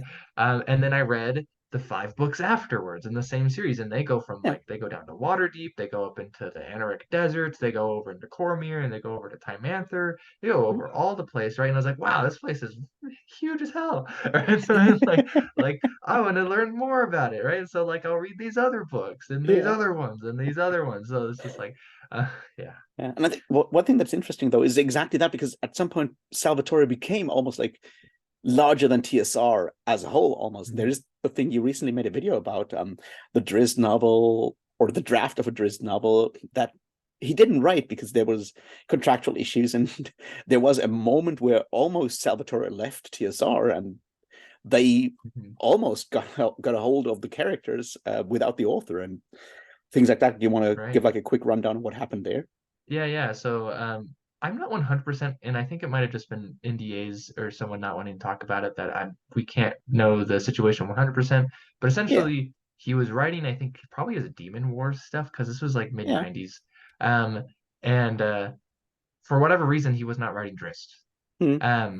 Right. It was kind of like on hiatus. Again, I'm not 100% what the reason is, but TSR is like Drizzt sells. I need the money. And so we're gonna still stay with Drizzt essentially, right? Um, Yeah. and so And to be they fair, they gave it were to really Mark hard up in the Anthony. 90s. They really did Right, need the yeah. money. This is right around the time they went under essentially, right? Yeah. Because they went under in 97, I think is that Yeah. when? Yeah, and then they got bought Um, up by Wizard of the Coast, and I think Wizard of the Coast were then yeah. the guys who actually offered Salvatore more money to actually stay and write these books. Right, yeah. And so Mark Anthony, Hmm. who is not a super popular author, at the Well, time he had the most favorite of conspirators against Julius Caesar. right, yeah, exactly. No, I think his name is hilarious every time I see it on a book cover. I'm just like, what the heck? Lover of Um, Cleopatra, writer of Drizzt novels. yeah, right, exactly. I'm just like, why? This is so funny. But name Yeah. besides his name, he wrote 2 Drizzt things. He wrote them, and one of Yeah. them is published, but it's not published as a novel. It's a short story, Hmm. and Driss is not the main character, but Driss does appear as a character. It's a very young Driss. It's actually would probably be good to read when, and I got you, Raph, if you want to. But Yeah. it'd probably be good to read when you're reading something like Homeland because Driss is probably like 10 or something in it. Um, Oh, and interesting. but Zach Nathan is the main character, and it was Hmm. basically a test of can you write Driss, and he passed supposedly, right? It's more of like a novella. It's not even much of a Yeah. short story, and so he wrote this other novel called Shores of Dust, which got pulled last minute because then they kind of were getting some headway with Salvatore, Yeah. essentially. And Shores of Dust was going to amnesia Drizzt, basically, so it could be like a reboot almost, I think, of the series. Yeah. So yeah, but it was written. Bring it back in line with the actual setting material, I guess. That would have been nice. I honestly like I Yeah, but read the short that's sort story. I of was like the like, idea why you would pull that kind of amnesia thing, right? yeah, it would definitely help, right? And I Yeah. think, Yeah. but it also in some ways be kind of respectful in a ways, right, to Salvatore. And I feel like you couldn't get away without being giving the middle finger to Salvatore, but that probably wasn't Mark Anthony. That was probably TSR, right? Yeah. So Yeah, and I think like if you try to take that character away from the author and amnesia him and whatnot, TSR would have made damn sure to keep much more control over that character with a new writer than they did with Salvatore, who kind right, of got away from them. So I guess right. Salvatore does whatever he wants. His Forgotten Realms is a very different Forgotten Realms than the other novels, I feel like. So, yeah, yeah, which that's is like the take it as you interesting will. thing. that Salvatore's Forgotten Realms are much different than anything else. They might even, like, at this point, sell them as RA Salvatore's Forgotten Realms with a different logo versus like current Forgotten Realms. It's like Dixon's Conan. Anyways, which triggers me so hard every time I see it. But it's funny though because it's not only his own Forgotten Realms. He kind of ignores a lot of stuff that goes on in Forgotten Realms, right? He Yeah. he does a little bit, right? They made a big deal of Time of Troubles, so I think it's a Siege of Darkness where he focuses on Time of Troubles, and that's like the best novel in that Legacy of the Drow series. So Yeah. once he finally was like got out of his own weird head, but Mm. besides that, Forgotten Realms doesn't get a lot of Drow attention. Like most authors just don't touch it, and it's probably because of Salvatore's popularity with Drizzt. You'll get some Drow characters. I mean, like there is a trilogy called Starlight and Shadows by Elaine Cunningham.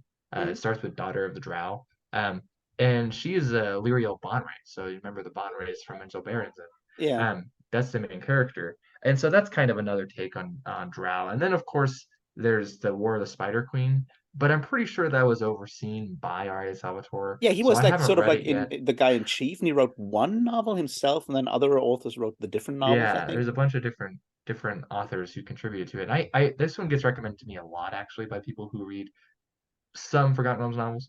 And I'm just like kind of scared because they might be better writers, but I'm not sure I'd actually appreciate the Drow still when I read them, right? Mm. I actually have the first book here. It's called Dissolution, um, but besides that, you don't really get much Drow. There are some spin-offs from that War of the Spider Queen. For example, Lisa Smedman, who wrote one of the books. I don't know which one she wrote.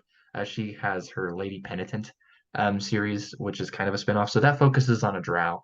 But Mm. besides that, you don't really get anything else. I mean, like that I Yeah. can think of. So Because they're not that interesting, I think, in general, because of how those dare like you? limitations. No, I agree. There's a reason why all the drow you see are like very much like non-typical, atypical drow. Uh-huh.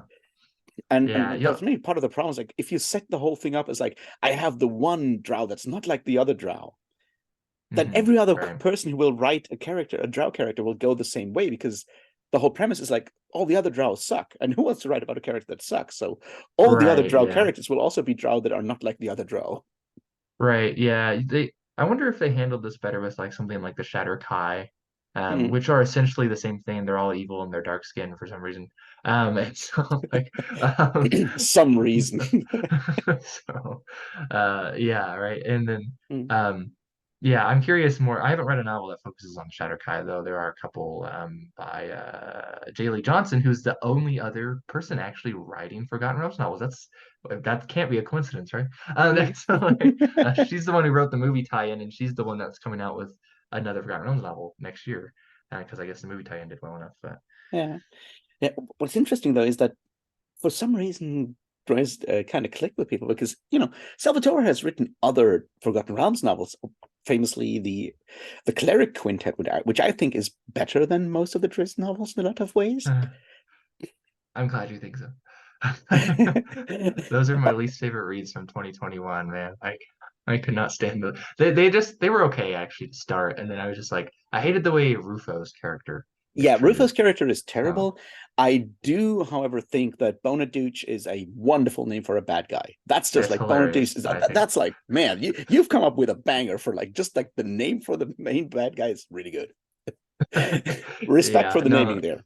right, no, that is true. And Catterley's character is interesting, even if he's Mm. still Mary Sue, kind of like Drizzt is. Yeah. And Salvatore has the same problem with like as he treats Drow, he seems to treat dwarves all in the same way. They're all really dumb, They're essentially. very much comic Um, relief, yes. yeah. So, but then yeah, that I had grudge with those books because Catterley at one point he's like as soon as he like starts believing in himself he becomes insanely powerful like Yeah, overnight yeah. essentially, and then the series essentially ends in book four, but then he wrote a book five for some reason wherein he completely destroys the character of Rufo, which is like probably his most nuanced character, and then he handles it in such a way where I just now know that Salvatore cannot handle characters apparently.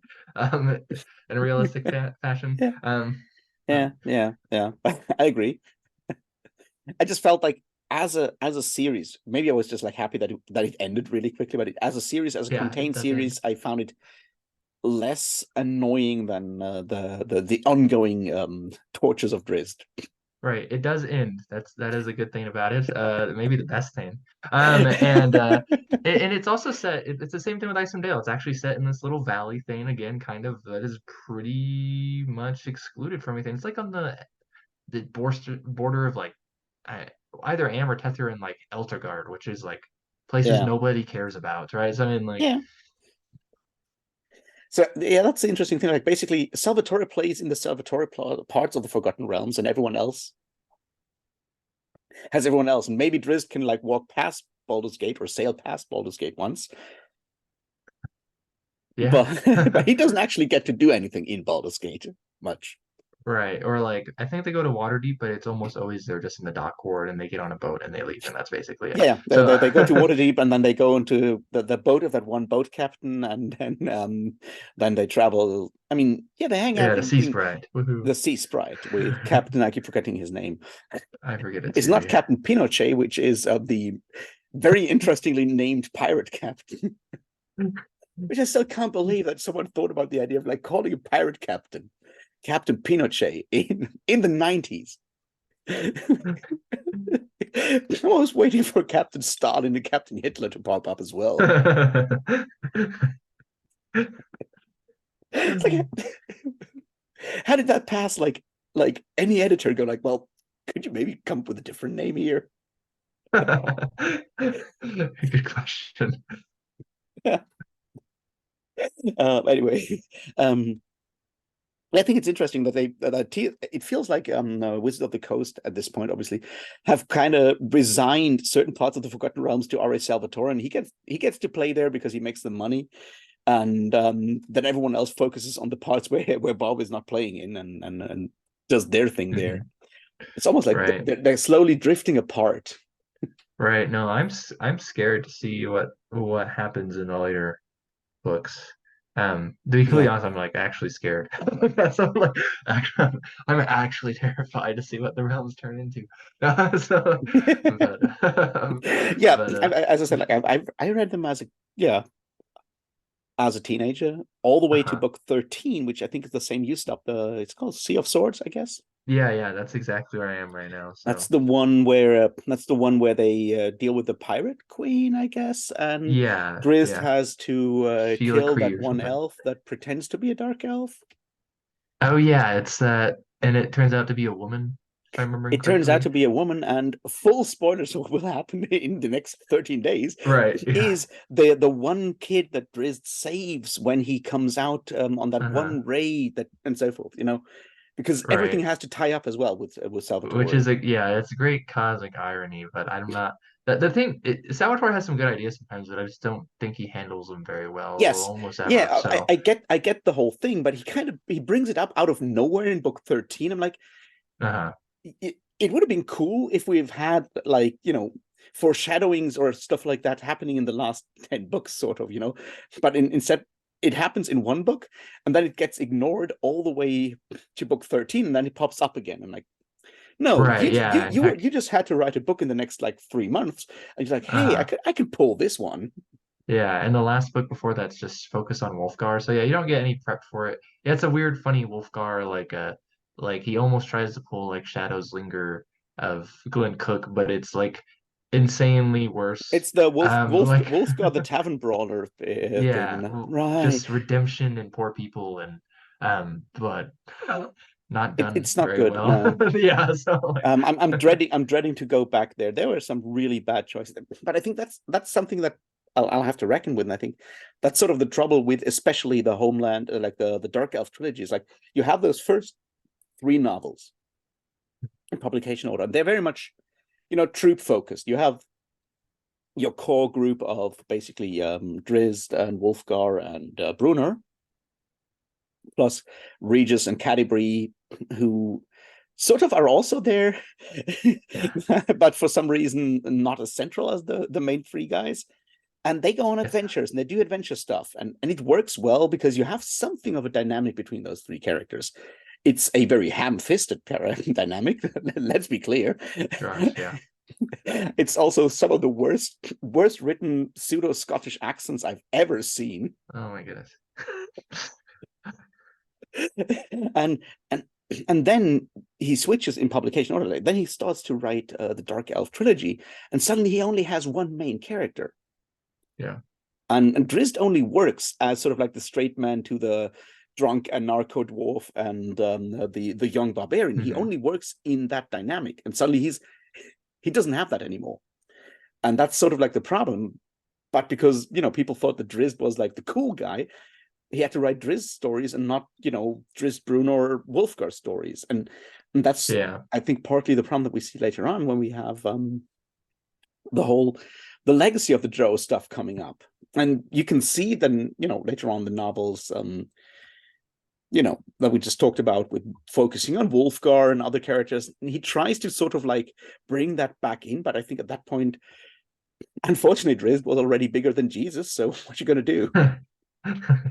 Right. Yeah. You can tell he kind of wanted to like refocus things Yeah, a little bit. And I mean he does at times, right? I mean, like he does fail to kill off his characters in a lot of ways, and that might be because he's like, I need them. yeah. Like and even in like the Dark Elf trilogy, there is that point where Driss does have friends. It's like Clacker and that Yeah, that the deep one gnome or the one something. gnome that has like Yeah. the hand prostheses Oh and yeah, yeah. I yeah. forgot about that. Okay, so yeah, right. So he kind of has like a group there, and then he gives him that mentor figure. Um, The blind ranger guy. yeah, I forgot he's Yeah, blind too. Wow, geez, it's been a minute since I read those. yeah, he's blind, which is why he Obviously, has my all mind these. is trying to get Which rid of is it. he's blind, which is why he has all these ropes strung in his grove where he Oh hangs yeah, out. that's right. That's right. And then that's where he gets into my leaky stuff, which makes no sense. It's like there's a whole Dark Seldarine, right, which are the Drow gods, and yet it's yeah, for some reason there's only Lolth, even though there's actually good deities in their own pantheon. So Yeah, and he goes to my leaky instead. I was like, what is this? This is so random. Like, yeah. There's a lot of irrational things happening in these books in a lot of ways. But when we talk about the first trilogy, right? It's like you can see like the first book is sort of focused on Wolfgar, and the second book is focused on Brunner, basically, and the right, third book is focused technically on Regis. right, yeah. And I'm not the only one who does it also fuck you up that Regis is like the annoying vampire in the Witcher books and the annoying halfling in the Drizzt books? I haven't read Witcher books because I don't think I'd enjoy them very much. I doubt you will, but it's just interesting that in both cases they're like a very annoying, slightly fussy character, That's interesting. Hmm. and they were kind of written at the same Coincidence? time. So Huh. I don't think you could call anyone like you can't blame anyone for ripping off the other one. It's just like interesting. It's like, oh wait, Yeah, that is interesting. And Regis is funny because he's like he's kind of like a weird like halfling. He's got a magical ring, but it's not a ring, it's just a ruby pendant, right? yeah, So like there's a bit of Bilbo in there, but it's Bilbo without understanding what makes Bilbo a good character, right. Yeah. which is something Not that nearly as is good. impressive in like a lot of these stories. You have a lot of these characters like I know what kind of character you were going for, but you absolutely did not grasp Uh-huh. what made that character so interesting. Right. Yeah. I mean, and it's funny because like he misses a lot of stuff, right? And the thing is though, I feel like that he's so popular is that his action is pretty entertaining. Yeah. Right. I mean, it really is. It's too much, in my opinion. There's just too much action. He needs to tone it down. Yeah. But it's ridiculous. It's also very unrealistic.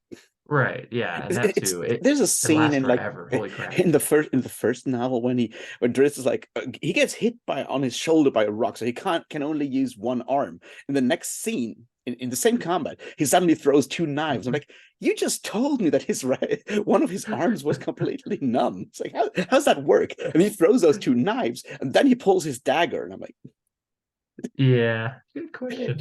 Good. So I mean, like, yeah, you have problems like that, or even in the Crystal Shard where the dragon dies like immediately, basically, or yeah, and I mean, it's just like, and then of course when you get into like the third one, you got all those Orientalist problems, which I'm sure you'll talk about. But like, oh yeah, um, I look forward to that. But at a surface level, I mean, like kind of the Halfling Gym is almost like Sword and Sandal Yeah, adventure. It can be pretty fun if you can ignore the problem. If that book was written in 1920, it'd be a lot better, I feel yes, like, in some ways. And Streams yeah, of Silver is interesting in some aspects, but the best part of the Streams of Silver is where he's copying Tolkien and The yeah, Hobbit and the Lord of the Rings, right? And so like I can enjoy that some because I enjoy The Hobbit and the Lord of the Rings, but yeah, it's not really anything that Salvatore yeah, himself is doing. yeah, So yeah. I think in a lot of ways, especially with the action and how it's very much action that you will not be able to pull off with your own D&D characters unless they're all level 20 or whatever. yeah. Um, it feels like those advertisements you see for mobile games like Raid Shadow Legends or whatever, where it's like, look at these amazing things you can do. It's like, no, you can't do that when you actually play the game. This is something. Drizzt novels are like the glossy advertised ad campaign for a D&D mobile game, basically, that you as the player will never be able to actually pull that off. But it draws you in because it's cool and flashy. Yeah, and which is interesting, right? You're right because like when you get to D&D combat, it's nothing like that really at all. Yeah, It's not, and it's not nearly as cool, even if it was, right? Because it'd be taking yeah. way longer to do. So Yeah, yeah. I look at these comments, and I've played AD&D. I've played D&D first edition as a tryout. I've played a lot of AD&D. It's like, no, this is unrealistic. No one, these combats could not be played like that. So the one thing that makes it very D&D, you actually did not do. You invented something to make it more cool, which is yeah, yeah. interesting. It's pretty interesting. I mean, one thing I guess you could maybe give Salvatore credit for too is also like his use his cast of characters aren't all human. And when you read a lot of D&D fiction, for some reason there's like a lot of humans and like not Yeah, other like demi-humans for whatever reason. I guess you have Caddy Bree and Wolfgar, those are the two humans, and then and you not have the a best halfling, a humans dwarf, ever, and but a dark elf ranger. Yeah, yeah. Right, you're hidden in the fellowship. I think like that's the point that I appreciate about the first trilogy is like that's a very representative group for like your average like 1991 or 1988 D&D campaign group. Like your adventure group would probably have like two humans and one halfling or a dwarf and an elf. Like it feels realistic in that regard. Like the spread of Yeah, characters feels I realistic. mean, humans are good to play, so at least back then. There's not much of a difference now, I guess, but Yeah, yeah. I think he captures that, and that's I think the interesting part is like when you look at the first trilogy, which is like very much like TSR being the ones in power in that power dynamic, and Salvatore being the one who has to do whatever they tell him. It does represent the game's the character of the game more than later books. Once he is sort of the one who has the power, and he can just do whatever the fuck he wants because how's TSR going to stop him? He could probably buy TSR at this point. he's like Brandon Sanderson who has like 40 staff or something, and then you have like Daw over here who has like five. So, I mean, like, Yeah, but I think it's interesting that the further like the power dynamic shifts between the employer and the employee, so to speak, right. um, the more it diverges from a um, faithful representation of what a Dungeons and Dragons campaign would be like. Yeah, Because that's yeah. while it's unrealistic to fight these combats, the general stuff that happens in the first trilogy, yes, you can play that kind of campaign. You can play Streams of Silver as a campaign. You need to obviously, tone down a ton of enemies and monsters and whatnot. But the general idea of going to find these mines and going through those mines and having like final combat to, free the mines, that's something you can play as an adventure Yeah, and fairly honestly, easily. it probably wouldn't be like the worst adventure ever either. So, No, no, um, it works. yeah, it's very much it's a dungeon, right? Essentially. So, it's and it's it is basically called Dungeons and Dragons. it's finding the dungeons, like having some open air and encounters and stuff like that, finding the map, finding the place, going to the place, going through the dungeon, freeing the dungeon, you're done. It's very basic. It works in that regard. But Homeland and Exile and Sojourn is the one in the middle. Those are not things you can play as a campaign. I guess you could play it as a choose your own adventure, but I don't think it would work as that. So it kind of loses that you know, that purpose of being sort of like a tie-in to a game because it's suddenly a novel that is set in the same world as the game. Right. Yeah, that's an interesting comparison. And that's a lot of novels I feel like in the Forgotten Realms you probably couldn't play as adventures, or at least not very well. Yeah. Um, there's bits and pieces. I've read a lot of novels, and I'll be like, hey, I'll take that for my Mm, own campaign or something like that. But I'm not taking the whole novel. One, because that'd be boring at least, but two, because it just wouldn't work much, right? mm, Um, it feels very specific because if you wanted, in a lot of cases, if you wanted to take it and make it work kind of as a campaign, you'd be yeah. just straight up ripping it off essentially, and you'd have to modify it anyways. So like, right, because like I think of like Black Wolf by Dave Gross, which is another Forgotten Realms novel, and like that's very much about one character, right? I mean, like I couldn't adapt that so Yeah. so it just wouldn't work. I think it's also that like what makes for a good game does not necessarily make for a good novel because they're different media and they work in different ways. Like what makes fun, what is fun at the table is not necessarily fun to read.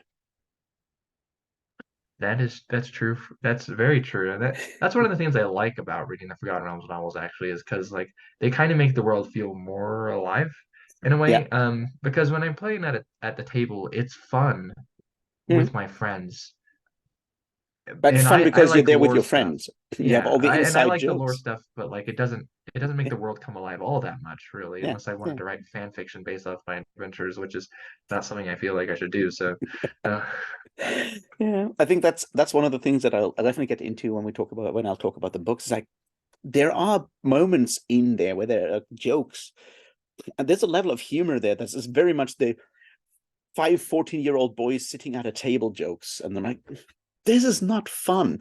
It's ugh, fun when you're like all like high on like way too much soda and right, and snacks and shit. And suddenly it's super hilarious.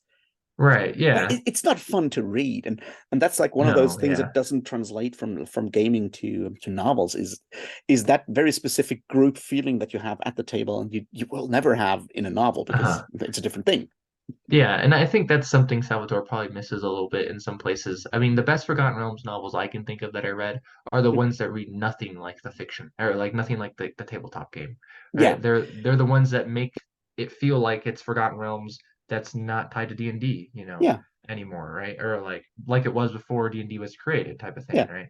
right? Because the Erebus Chaos stuff is awesome. I like it a lot, and so Yeah. it's just like um but I could not see myself playing that at all around the Yeah. table. One, because the atmosphere, like the guy actually goes for atmosphere that you can get in a novel that you can't really get around the gaming table. You Yeah. know what I mean? Like, and Yeah. if you wanted to, then you're going to be basing it off of Liber probably more than anything. So, um, Yeah. And I think that's sort of like I think where a lot of the issues with particularly the Drizzt novels kind of come from is like being sort of in that weird field of tension that comes from trying to take a world that was there before the rules were made and then sort of subjugating the world to the rules and then trying to create fiction out of that already sort of very tense situation. And that's sort of where Salvatore comes in.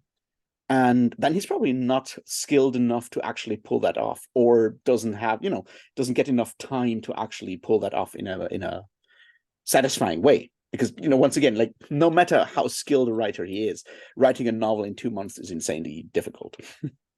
right, yeah, and I mean, I've read some novels written in that time though that were much better, Yeah. in my opinion. Like The Fall of Reach is the first Halo novel that was written in a Mm, month. Eric and Island does a great job, I think, mm, if with a month's time, and even something like Elminster, The Making of yeah. a Mage, was written in about a month as well, Yeah. right? And there's probably something in there you could complain about. I think it's interesting in a lot of ways. There's even like this weird scene in the first Elminster book. There's like the novel's divided into it's very much game contrived in this sense. The novel's divided into I know we're not talking about Holminster, but I love him. But it gets divided into classes essentially. He starts off as like a thief, and then he turns into I think a mage. No, maybe I don't remember. The novels are divided it's divided into the sections though, like thief, mage, It's like lit priest, RPG and right? progression fantasy before people Yeah, had those terms. essentially, and it's basically to show off the classes for D and Yeah. D. But he does some interesting stuff though because it's a coming of age. It's Elminster who's just a Mm. better character, I feel like, anyways, in Drizzt. And there's even like a scene. Technically, the priest section it would probably be best described as priestess because Greenwood is very much uh, really into like this. I don't know, like free love Yeah, and the he's a sexual hippie. content and yeah, you're right, essentially. And so like Elminster is a woman in part of that book. He just straight up gets turned into a woman by Mistra, the goddess of magic, right? And so it's just like I wonder how many of the culture warriors that got pissed off in 2021 about the Drow are aware of the fact that Elminster got transed at some point. yeah. And I was like, that's super interesting when I was reading it. And I was like, that's funny too, right? Because you're not expecting it. And I'm Yeah. like, what?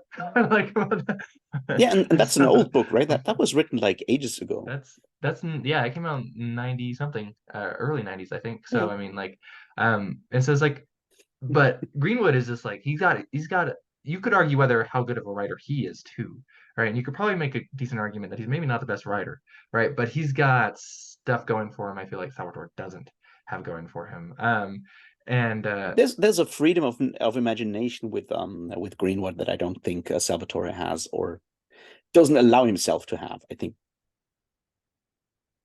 yeah, that's Yeah, probably a way to put it. yeah, I'm trying to be And kind here. I don't want to call him like stupid or anything. I yeah, just like think he yeah. might be sort of reining in his fantasy, his imagination to make it more streamlined or whatever. And Right, yeah. And that's why I said like something with Greenwood, you could definitely some people will probably see it as problematic how it's handled, mm, or I mean like or just weird, in certain yeah, sections, right? I mean like um but Salvatore the thing I always came off when I'm reading his stories is that he feels constrained in a sense that feels very much like he's constrained as a tween almost. Like he's like the philosophy, like the books try to be action oriented, but then you get this philosophy mostly in those interludes, right? yeah. Um, and it just comes off as you called it high school It's philosophy so earlier, trite. right? So It's it's it's very sort of like juvenile and stuff.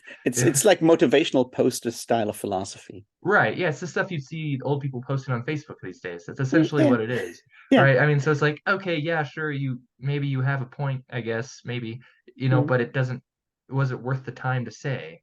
Like, Is that no, actually? probably not. I noticed like a year or 2 years ago there was a book published called The Tao of Drizzt. Is that just a Oh, collection of these things? oh my goodness. I I'm don't scared know. it I might be. see it and I don't open the book because I don't want to. So like, I'm but yeah, scared that's a it's pretty just recent those one. interludes. Yeah, it's probably something like that. I saw actually an interview pop up of how like Salvatore went about writing the Tao of Drizzt, and so maybe I could read the interview and get a better idea of what it is. But I'm scared yikes, of it. yeah, I'm scared of it yeah, too. right. The fact that it's called the Tao in and of itself, I was like, how did that get published in 20 whatever, 2020 something? It was just like it's Yeah. not the Tao Te Ching. I mean, like what the hell, like you know what I mean, like Yeah, so. it's yeah. Uh yeah. Yeah, I think we've been talking about the Forgotten Realms and Drizzt for like 2 hours now, and I'm more enlightened and more scared of the next I'm more 13 scared. days. There's going to be some really painful things happening in the next 13 days. I can tell you that. Well, you are taking this burden upon yourself. But thank you, I guess. It's funny because like I get hate I'm like one of the Forgotten Realms people on YouTube, and I get hate all the time for my dislike of Drizzt. Basically, like it was like, oh, it's a Drizzt hater or something like that, and I was like, okay, look, I understand you like Drizzt, but you probably read those books when you were 12, 13, Yeah, 14.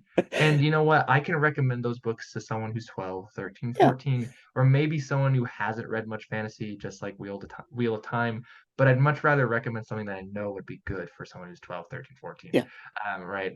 There's better stuff out there. So Yeah, and I think that's exactly the thing I'm most scared about for the next time is like I read these books. Most of them I got uh, pirated at the time from a friend, and I was sick. I was in school. I was sick for like 3 or 4, 5 days, like a week. I had like fever and and I didn't have like internet access or anything of the sort, but I had this like floppy disk with like a bunch of text files with Drizzt novels. So I Uh, spent like a week reading these, lying in bed, being somewhat fevered and whatnot.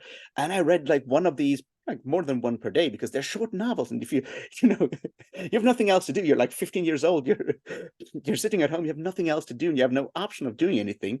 And I read through all of them, and I did enjoy parts of that. There's stuff that I really found annoying back then, including mhm. some of the stuff in Kalimport and Kalimshan and Halfling's Gem. Definitely part of that Wolfgar bit in I guess it's Spine of the World. I don't know that 12th book, when when he's an Oh my alcoholic, goodness. and also Yeah. has the very very problematic subplot about the false rape allegations. Yeah, man. I don't does he know how to write anything? The alcoholism, the misogyny, the poor Yeah, yeah, okay, anyways. some of that stuff stuck out for me even back then as a 15-year-old Mhm. guy. But a lot of there was stuff in there that I really enjoyed, and I'm like, I have to go back now, and I'm going to read these books, and I will be very, very unhappy with my past self. Right. That Yeah. because I'll have to come to, you know, sort of reckon with the fact that I did enjoy this at some point. Yeah, and it's an interesting creature. And and it's I feel bad, right? Because like I'll see people on Discord pretty often who read Driss for the first time and they like it. I'm just like, Yeah, well, I feel bad kind of hating on it right here.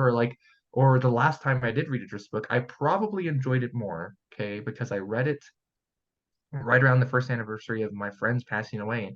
And when I went and we played D&D together, we talked about the Drizzt books because those are like the yeah, only books he had read, right? And so like I was like, well, I can for my friend, I can like this yeah, book a little bit more in some ways, right? So like, yeah. um, And I think that's an right. important point, right? Because they are still tied to the game. They're also Mhm. tied to the memories we have of playing the game with the friends we played the games with. Yeah, it's an interesting thing to explore. Yeah, I do look forward to your Drizztmas videos. So thanks yeah. for having me with this one. I hope it will absolutely flop, and I will not be forced to do the same thing with the next 13 next year, because in that case, I'll have to read on. Oh no. You would beat me at that point because there's no way I'm ready 13 next year. So Yeah, I hope so too. We'll see. Anyway, thanks for doing this and talking about it in such detail. I hope people are prepared for the 13 days of Drizztmas now. And yes.